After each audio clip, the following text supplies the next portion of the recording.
एक राजा की 7 बेटियां थीं। एक दिन राजा ने अपनी बड़ी बेटी से कहा, बताओ बेटा तुम किसका खाती हो? तो बेटी ने कहा, पिताजी हम आपका दिया खाती हैं। दूसरी बेटी से कहा, तुम किसका खाती हो? पिताजी आपका दिया खाती हैं। प्रजा से पूछा, तुम किसका खाती हो? बोले आपका दिया खाते हैं।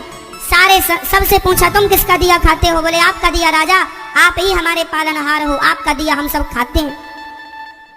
सबसे छोटी बेटी से कहा, बेटी तुम बताओ तुम किसका खाती हो?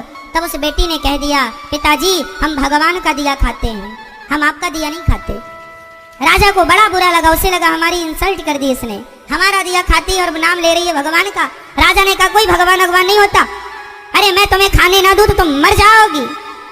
बेटी ने कहा, पिताजी तो आप करके देख लो।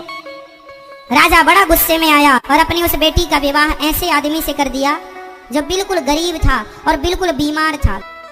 उस लड़की को लगा कोई बात नहीं, विधाता की ऐसी ही मर्जी है। वो लड़की जो थी अपने उस पति के संग रहने लगी। उसे पास में नदी थी तो ले गई, नहलाया धुलाया साफ किया, और जो उसके भाग्य में था मिला। उसका पति चल नहीं पाता था, अब वो क्या करे, पति को भोजन कैसे कराए? तो जंगल की लकड़ियां बीनती और ले जाके शहर में बेचती, जो पैसा आता उससे कुछ दवाइयां लाती, कुछ रोटियां लाती, खाती, पति को खिलाती, दवाई खिलाती। और वहां पर एक नाग नागिन, जंगल था ना तो जंगल में तो जीव जंतु ही रहेंगे, एक नाग नागिन का जोड़ा था।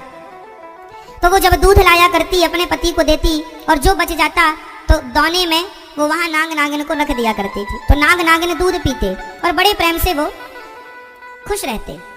अब वो धीरे धीरे उसका पति ठीक होने लग गया, बीमारी से उसको राहत मिलने लग गई, ठीक होने लगा। एक दिन नाग ने सोचा कि ये मेरी इतनी सेवा करती है, परोपकारी भाव है, यदि इसे धन मिल जाएगा तो ये तो समाज की बहुत सेवा करेगी। तो सांप ने उसे स्वप्न में कहा कि जहां हम लोग रहते हैं वहां बहुत बड़ा खजाना गड़ा है, तुम खोद लेना।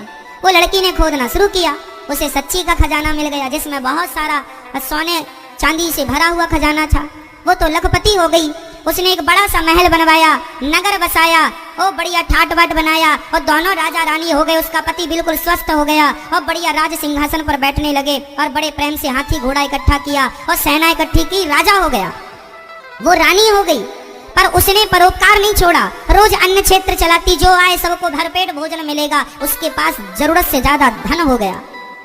एक दिन वो सबको भोजन बांट रही थी तो उसने देखा कि लाइन में सबसे पीछे उसका बाप लगा हुआ और उसकी बहनें लाइन में लगी हैं भोजन के लिए। उसने पहचान लिया, ये तो मेरा पिता है। उसने कहा, पिताजी आप?